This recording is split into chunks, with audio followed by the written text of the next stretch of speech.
Alors, en fait, une guitare acoustique, c'est constitué d'une caisse de résonance. Pour monter le volume des instruments en concert, c'est pas super pratique. C'est pour ça que la guitare électrique, elle a été inventée au début.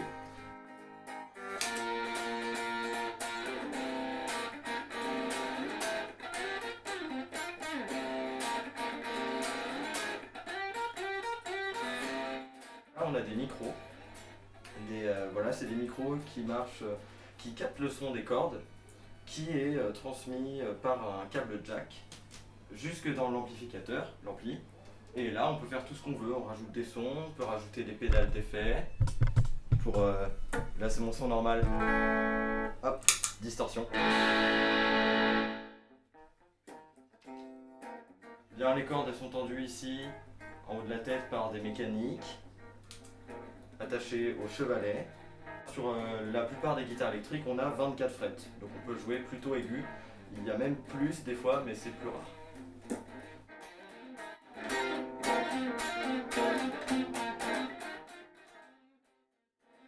À la base, je voulais juste faire de la musique, on va dire, parce que j'avais des copains qui en faisaient et tout. Et il y a quelqu'un qui m'a fait découvrir un peu tout l'univers de la musique rock, surtout en général. Jouer dans un groupe avec d'autres musiciens, faire des reprises, c'est super intéressant, c'est super cool, on s'amuse. Et j'aimerais bien réussir à en vivre si je pouvais. C'est pour ça d'ailleurs que je prends des cours, pour pouvoir être plus autonome, accroître mon niveau, etc.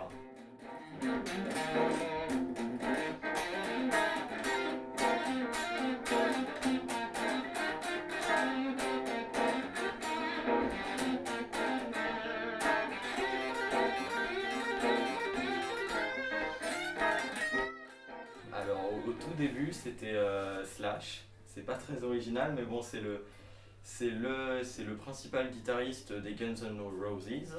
Lui il s'est forgé une identité, c'est-à-dire que en plus de son style il a une signature sonore très reconnaissable.